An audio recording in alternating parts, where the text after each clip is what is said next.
Keberhasilan Max Verstappen yang finish di podium ketiga meski start dari pit lane di GP Brazil memang salah satu pembuktian kalau dia adalah pembalap fenomenal.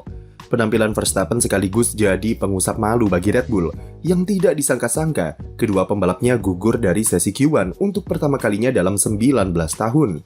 Max Verstappen sempat buat syok dunia F1 karena dia cuma catatkan waktu terbaik di posisi 16 saat kualifikasi. Sepanjang karirnya, Verstappen hanya 7 kali gagal lolos dari Q1, yang mana 6 diantaranya adalah karena persoalan mesin atau penalti ganti komponen. Baru di Brazil 2025 kemarin, dia gugur dari Q1 karena faktor murni dari performa mobil yang buruk dan makin mempertanyakan terhadap peluang Max dalam mengejar gelar kelima yang makin sulit. Setelah hasil memalukan tersebut, Red Bull langsung mengadakan pertemuan darurat yang hasilnya adalah keputusan untuk berikan Verstappen mesin baru, serta perubahan setup, meski akibatnya adalah dia harus start dari pit lane. Solusi ini berhasil bantu Verstappen untuk comeback saat race dengan salib satu persatu pembalap di depannya, plus strategi yang jitu dari Red Bull membawa pembalap Belanda itu untuk finish di podium. Kenapa Verstappen bisa gagal lolos dari sesi Q1 dan perubahan apa yang dibuat Red Bull sampai mereka kompetitif lagi saat race? Sebenarnya sejak awal GP Brazil, Red Bull sudah dihadapkan pada kesulitan tersendiri mengingat karakter sirkuit Interlagos yang memiliki banyak tikungan medium panjang. Dan seperti yang kita tahu, model tikungan seperti itu adalah kelemahan terbesar dari RB21. Oleh karena itu ekspektasi Red Bull di GP Brazil tidak setinggi balapan-balapan sebelumnya, dan cukup lumrah jika McLaren lebih superior di sana. Salah satu gejala yang kembali muncul di RB21 adalah penyakit understeer yang kambuh lagi, terutama ketika melibas sektor kedua yang dipenuhi tikungan medium. Belum lagi ditambah dengan kontur sirkuit Interlagos yang naik turun, serta timbulkan beberapa area kompresi ke bagian floor, memaksa Red Bull untuk sedikit lebih konservatif terhadap settingan right hay. Tim tidak bisa mengatur ketinggian floornya terlalu rendah karena resiko diskualifikasi karena plank yang terkikis berlebihan. Max Verstappen sejak latihan bebas sudah mengeluhkan masalah ride quality yang buruk, terutama ketika injak curb serta saat melibas sektor kedua yang sedikit bumpy.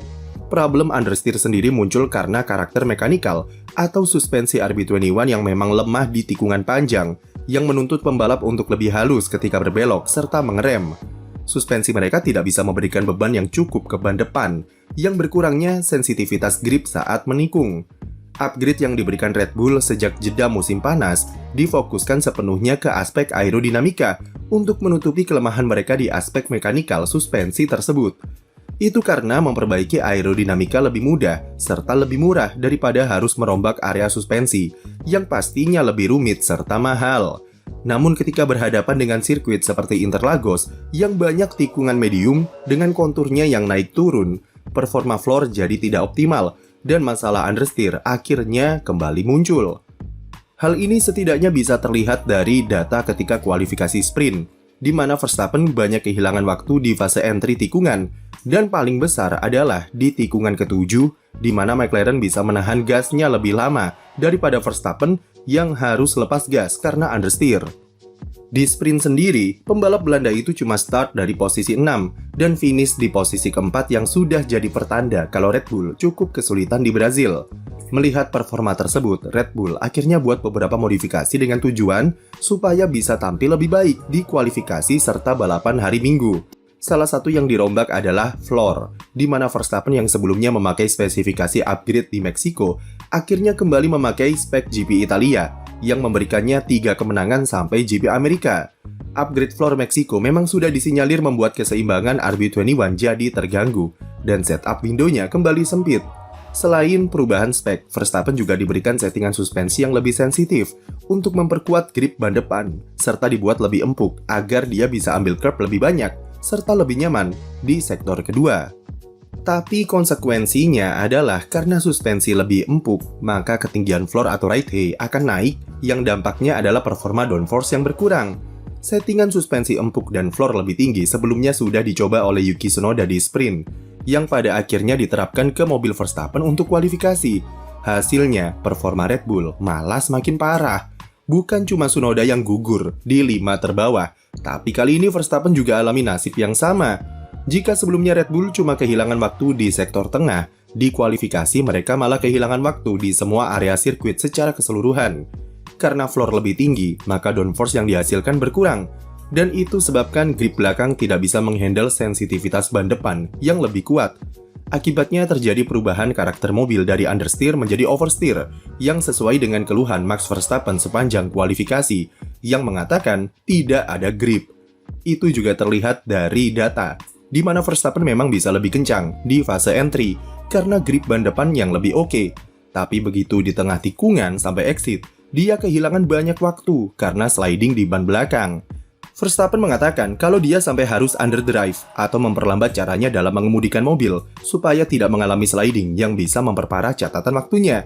Tapi underdrive jelas bukan cara yang tepat untuk keluarkan performa optimal dari mobil. Dan inilah yang jadi penyebab Verstappen gagal lolos dari Q1. Dari sini jelas kalau settingan suspensi empuk dan floor tinggi tidak cocok serta buat performa RB21 makin amburadul dan memaksa tim untuk berikan perubahan setup lagi untuk balapan.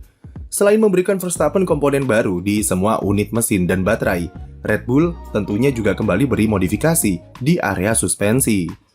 Nah, yang menarik adalah Red Bull putuskan tetap bertahan dengan spesifikasi floor GP Italia yang buat mereka gagal lolos Q1 di kualifikasi, dan perubahan hanya dilakukan di settingan suspensi yang lebih keras serta ketinggian floor yang diturunkan. Hal ini karena floor spek Monza dirasakan Verstappen memberikannya keseimbangan yang lebih oke, dan sliding saat kualifikasi hanya disebabkan oleh settingannya yang salah. Dengan menurunkan right hay, floor bisa kembali bekerja secara optimal dan mengurangi gejala sliding di sektor kedua. Dibantu mesin baru serta modifikasi setup, Verstappen kembali melesat dan kecepatannya kembali kompetitif, di mana secara rata-rata dia adalah pembalap tercepat kedua pada balapan kemarin. Hal ini sepertinya juga menunjukkan kalau upgrade floor di Meksiko adalah langkah yang salah, karena dengan kembali ke spesifikasi sebelumnya, kecepatan Verstappen bisa kembali seperti semula. Sekarang, gap Verstappen ke pemuncak klasemen melebar, dari yang sebelumnya 36 poin menjadi 49 poin. Dengan 3 balapan plus 1 sprint tersisa, memang segalanya masih bisa terjadi. Namun gap yang makin lebar jelas mempersempit asa bagi Verstappen dalam perburuan gelar kelima.